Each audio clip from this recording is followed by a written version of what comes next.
Bismillah ar-Rahman ar-Rahim. Assalamu alaikum wa rahmatullahi wa barakatuh, everyone. The topic that I was asked to speak about was the path to a successful marriage. And of course, although this topic I think would really require and need large and I would say a lot of time, but I was only given 20 minutes. So hopefully I can cover and do my best to cover as much as I can to speak about the path to a successful marriage. And of course, I'm not going to talk about the fiqh of a successful marriage because there would be a lot to say in terms of the fiqh of it and the details. And I have a whole set of or a whole series of lectures on the fiqh of marriage. But I'm going to talk about a different sides when we're talking about a successful marriage, which is going to be in the light of the pressures, in the light of the different pressures of the postmodern philosophies and the cultures, the culture of postmodernism and how it affected a lot of the definitions within our society. And of course, Muslims are also becoming the consumers of this product, the product of postmodernism, the culture of it, like any other community.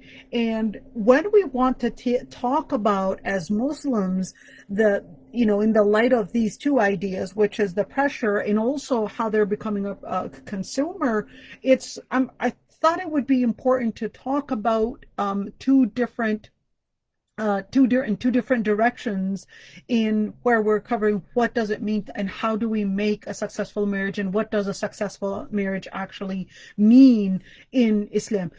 The reason why, because people's understanding of the world, themselves, and the dynamics it plays within a marriage and social relations and the failures it has because of all the postmodern philosophies, it actually reflects the implications of such philosophies in our life, and without us realizing it, the Muslim community is not any different because we go into those schools, we are consuming them and consuming those products with a direct contact with the teachers, with the media in so many different areas. We are going to be eventually facing a reality that we are taking our understanding of the world, our understanding of ourselves from the community that we live in.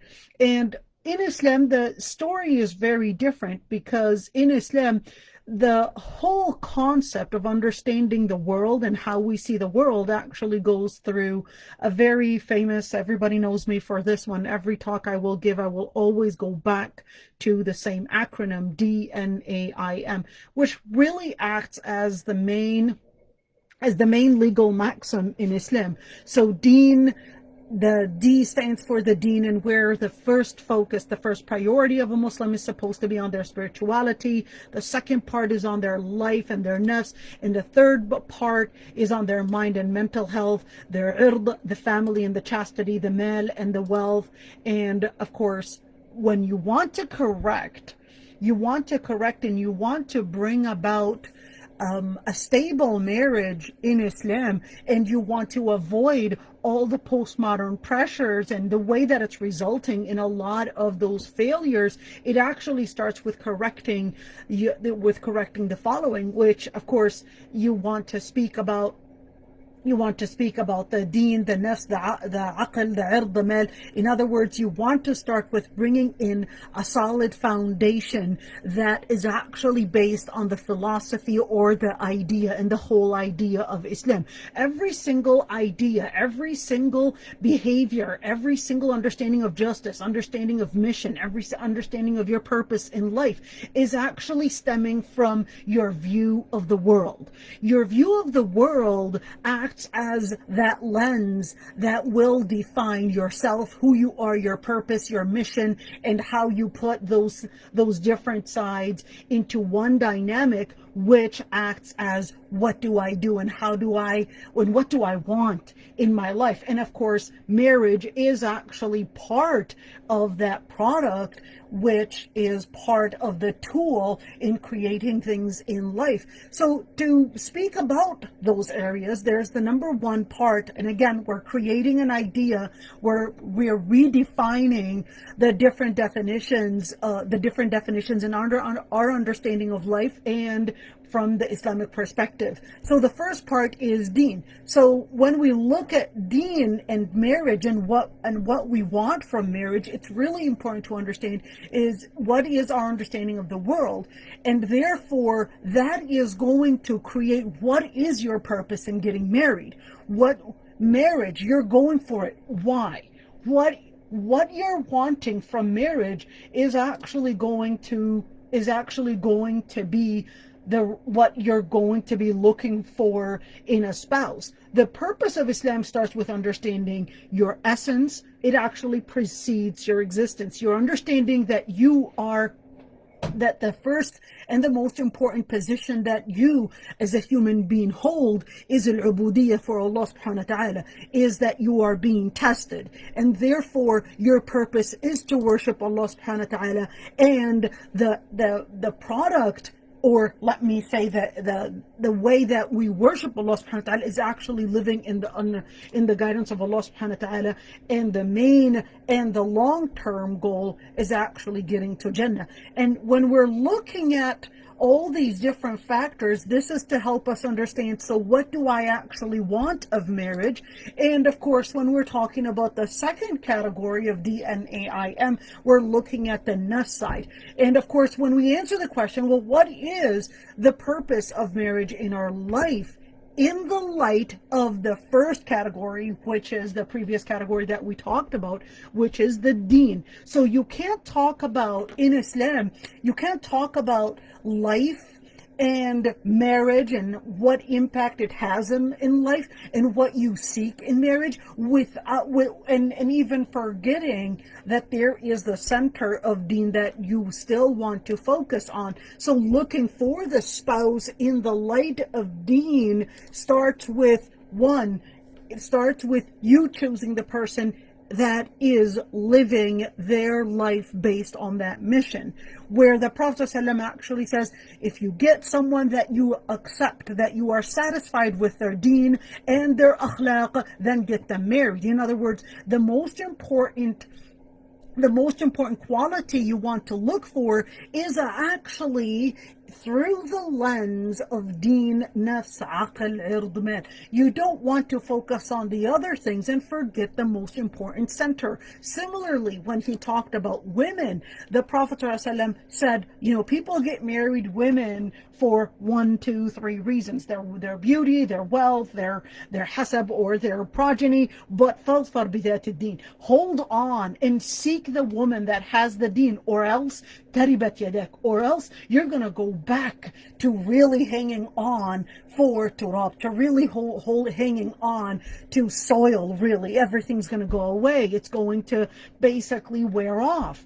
Whether it's beauty, or whether it's wealth, or whether it's progeny and all the family, etc., that's all going to wear off. Now, the second part that you also want to look into is the issue of aql. And when we're talking about aql, we're actually talking about mind. What does that mean? How to make a marriage geared towards a stable mental health. But here's a catch here.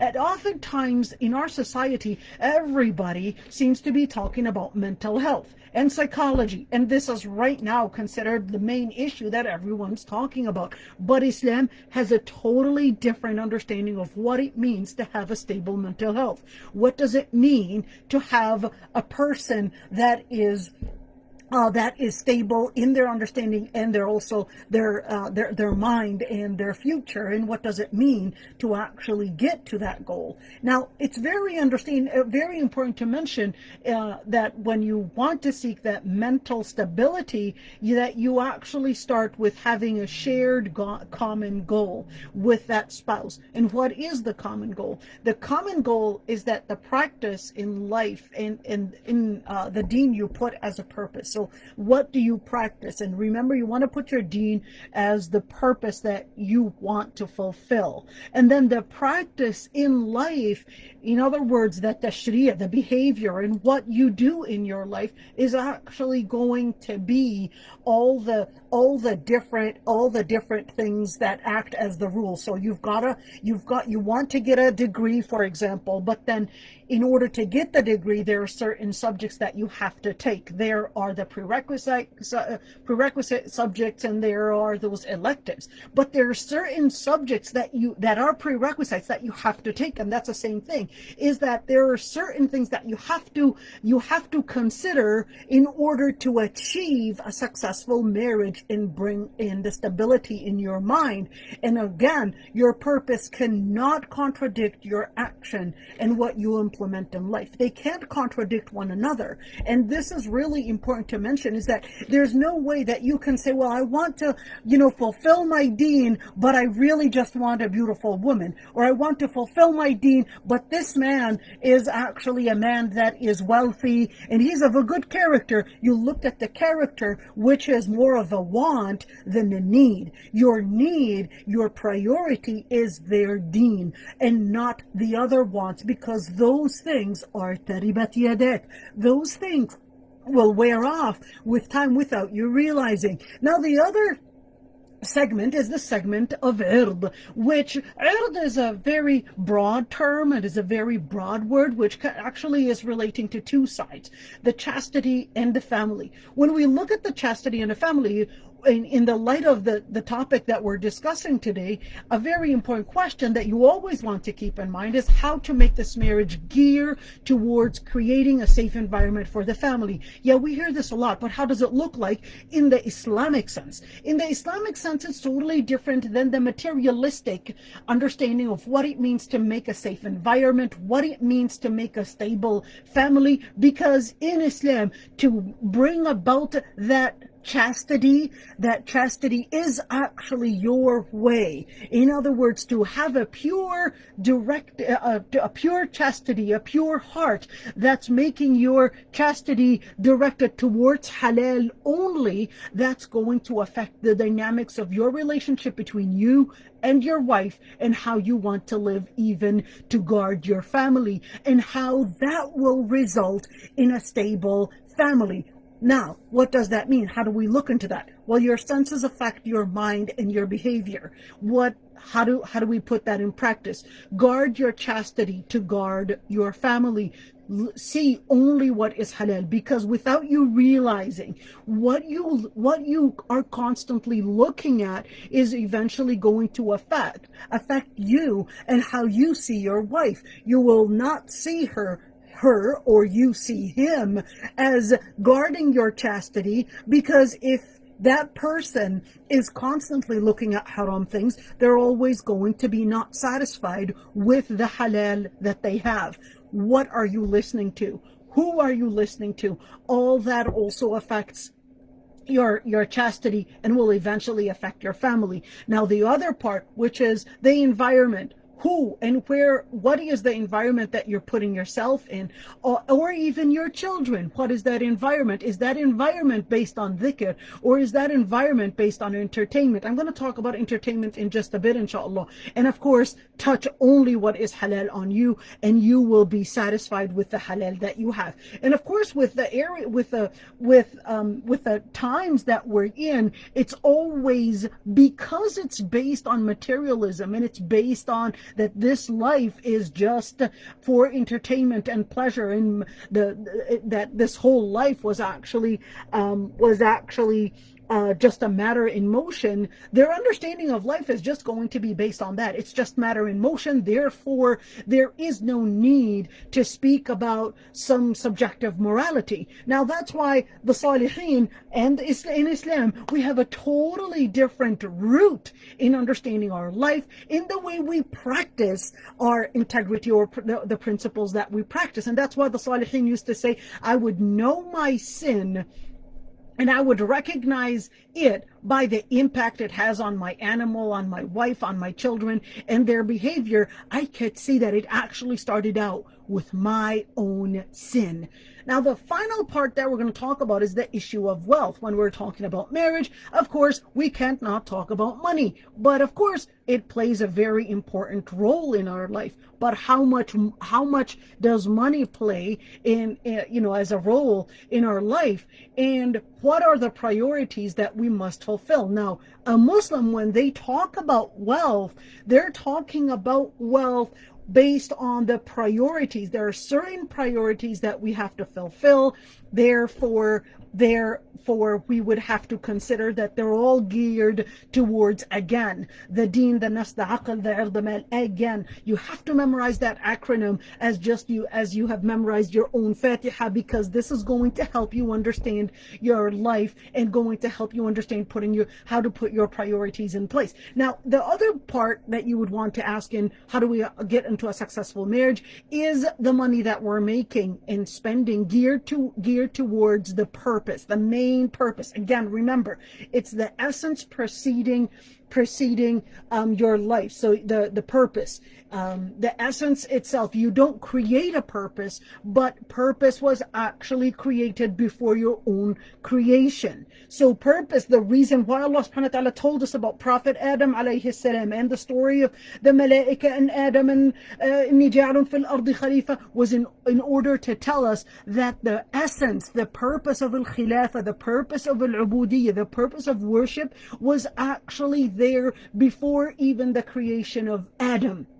In other words, essence preceded your own existence, and it's not the other way around. When we talk about money actually acts as that bridge. It actually acts as that vein, and that's what economy is. So you can't not look at economy and put it in the whole dynamics of how you view the world and how you view the akhirah and what you consider as a priority. And of course, the priority is going to help you discuss with the future spouse, with that candidate, and what it means to actually do that money management. How do we create stability? But of course, if the person is actually coming from a totally different view of life, it's totally different from the deen, the nas, the aql, the ird, the mal.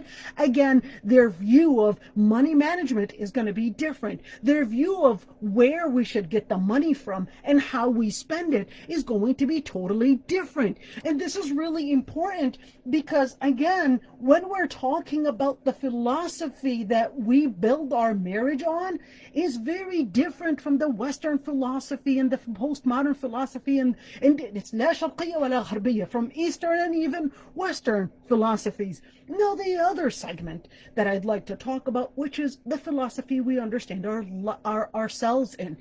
The first one, we talked about the philosophy we understand about our life and what we base our life on. But the second one is actually how we understand ourselves. And this is really important because even in our modern times, when we're talking about feminism, when we're talking about all the different things that are coming up right now, when we're talking about LGBT and all those different things, they're actually redefining humanhood. They're redefining male, redefining female, redefining your social obligations, redefining your responsibilities, redefining every single bit of it without us realizing.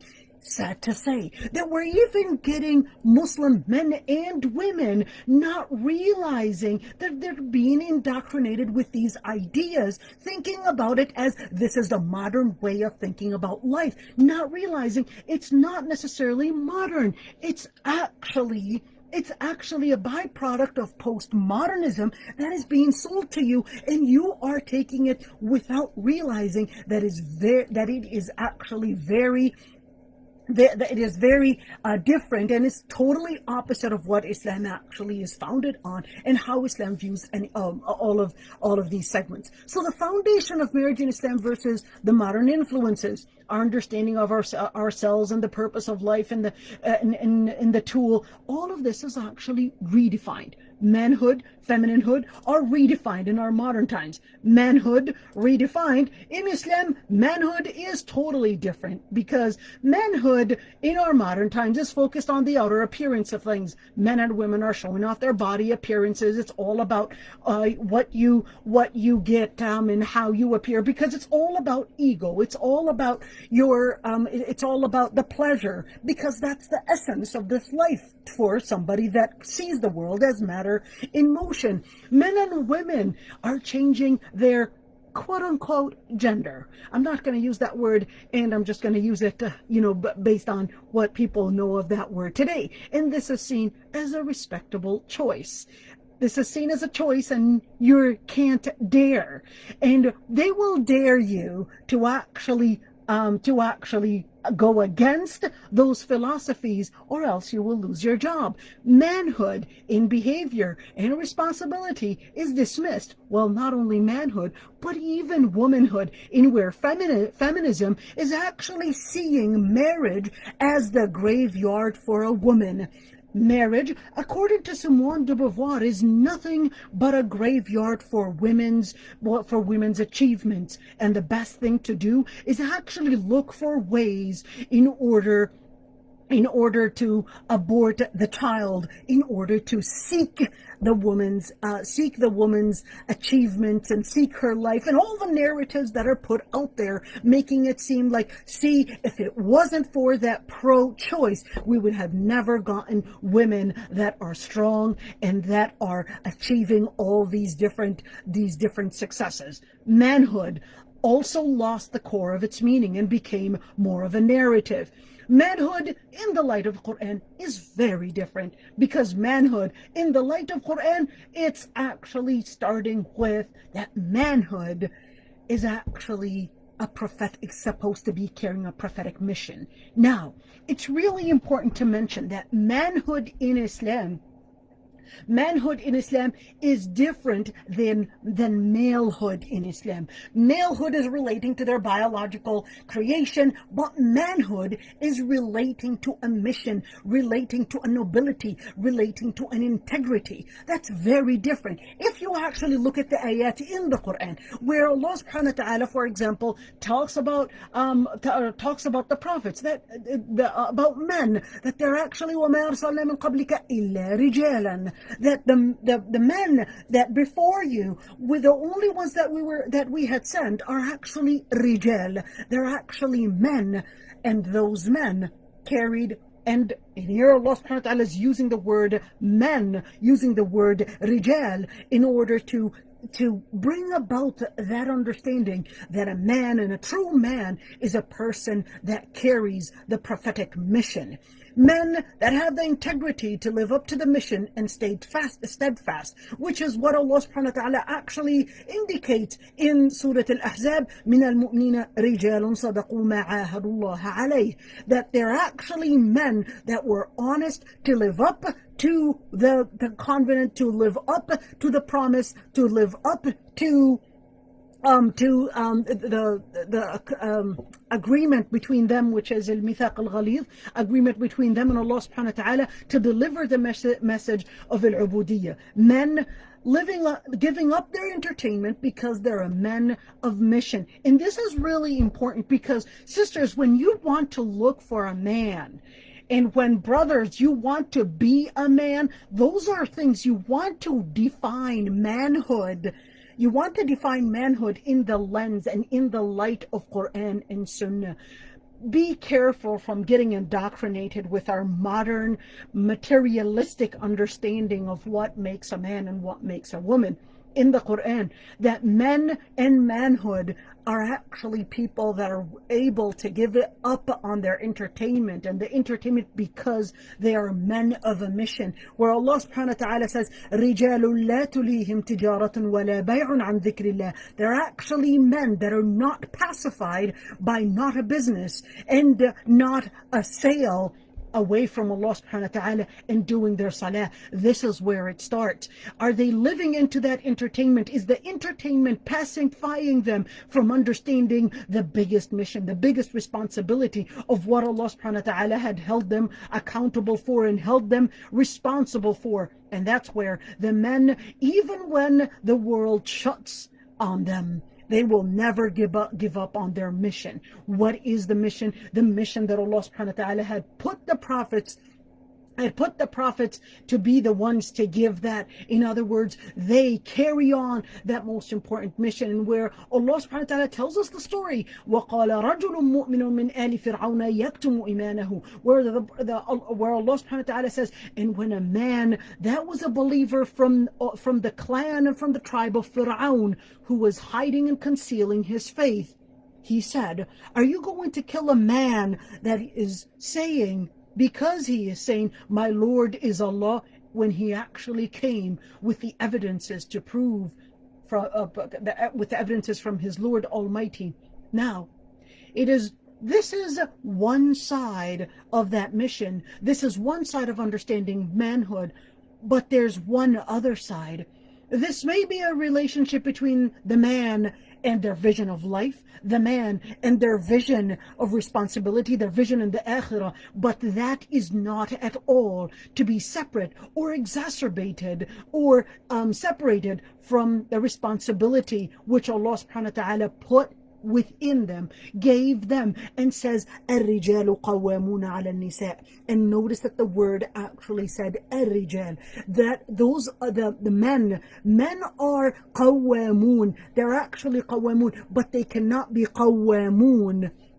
They cannot be maintainers. They cannot be the ones to actually take the authority if they themselves have not learned how to take over their authority over themselves by abstaining from entertainment, by living up to the mission, by doing what they need to do, and by being steadfast. If they're not men enough, are they really going to be men in their own households? They won't be able to be men in their own households if they weren't able to be men on their own selves. And this is really important to mention, in where Allah subhanahu wa ta'ala actually says, الرجال قوامون على النساء. Now, men that Allah subhanahu wa ta'ala gave them, that this is not tashrif, this is not an honor, this is a responsibility that Allah subhanahu wa ta'ala laid on them as a form of responsibility, and is not some type of nobility to put on them. Now, my last slide right here, femininehood redefined. Right now, there's a war on women, and this is what I always call it. Feminism is actually a war on women without them realizing.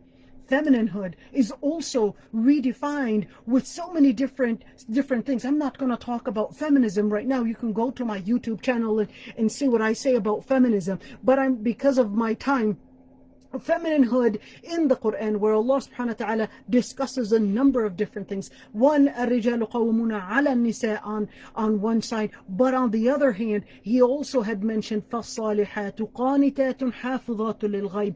As for the women that are pious, notice here, فالصالحات again took the women to the same square that he had taken upon the men, which is living up to the mission. But the mission that they live up to is qanitat, where they live with the same mission, connected with Allah subhanahu wa ta'ala, and they're also supporting their husbands because as in the ayah, al-mu'minuna wal-mu'minuna wal-mu'minati ba'duhum awliya'u ba'd, the believing men and the believing women, they're actually supporters and authorities of one another, ordering for what is good and forbidding what is bad. That's the same mission. But no way can there be a woman on a mission and actually engage in jahiliyyah. It doesn't go. It just can't fit. You can't be a person on a mission and be busy and be pacified with other things. And that's where the Prophet ﷺ, when Allah subhanahu wa ta'ala, told the women, told his wives, when the ayah was revealed, telling the Prophet ﷺ's wives, يا نساء النبي لستن كأحد من نساء. And the Mufassirin actually say that the reason why these words were directed at the wives of the Prophet ﷺ is because they were connected with the Prophet ﷺ's mission. That because you are women for the Prophet himself, you have to be good role models. And of course, this ayah, all scholars agreed that this ayah is not only an ayah directed for the wives of the Prophet ﷺ, but this is an ayah to be given as a role model for the believers as well. This is a role model that even the believing women should actually implement in their lives as well, in where it can't be fit a Muslim woman to speak in a voice that contains some kind of khudura, some kind of a lenient voice, because a woman on a mission, when men are in public, when there are non-mahram men, it is not befit for a woman, not in the way that she speaks, not in the way that she dresses, not in the way that she walks, not even what she does in her home is of anything like al-jahiliyyah, because she's a woman of a mission, just like that man that Allah subhanahu wa ta'ala says that when he calls them ar-rijal. So same thing right here. And that's why you could see that ayah in where it actually continued when it was talking about the wives of the Prophet ﷺ, and then says innal muslimina wal muslimat. In other words, these products, these sides, these behaviors of the Prophet ﷺ's wives actually continue in where it is seen and also practiced by المسلمين المؤمنات المسلمين المسلمات المؤمنين المؤمنات القانتين القانتات, etc. Same thing with all of that. And when we look at avoiding the reasons, one last thing I would like to say is that when we're talking about avoiding the reasons why many marriages are failing, is because one, sin has a great impact. Two, our definition of ourselves, our definition of what we want in the marriage has actually gone very far. It's really important. Protect your senses from sin, and you will see your spouse as the only one you will be satisfied with on the different sides of your different senses. Now, one last call to the parents, and I would like to say, and I do lots of matchmaking, and I was asked to speak about the importance of marriage, and I would like to say it's not the youth that are rejecting marriage, it's actually the parents, unfortunately, that are at many times not understanding the fitna that their children are being pressured in, and often not understanding that the Muslim community is a minority in itself, and we must look beyond racism, tribalism, that exist within our community. And unfortunately, many parents are still living the mentality of civil war and political borders mentality and the era of the 1980s, and don't realize that most of the generation that we're dealing with are actually born in 1995. Then the generation that we're dealing with knows more about the American Western culture than actually the culture of their homeland. Their homeland language is actually a second language to them, and certainly not the mother tongue. Their understanding of the priorities have actually changed. I know my words may be very painful to hear, but we must face the realities before the realities surprise us. And one little whisper that I would like to give the parents: please understand the situations that they are in. If they find a good Muslim match, and there are a number of things that you need to consider, please let that tribal issue be the last thing that you look into, because after all, we are actually a minority. We have to understand that if we are already a minority, to actually look at a smaller minority and say you must marry within your tribe is actually turning a blind eye on the bigger fitna. Jazakumullah khairan, everyone, and assalamu alaikum wa rahmatullahi wa barakatuh. وعليكم السلام ورحمة الله وبركاته. Jazakallah, Shaykh. May Allah reward you immensely for that beautiful and beneficial lecture. So today with this program, I would inshallah give it to Brother Abdullah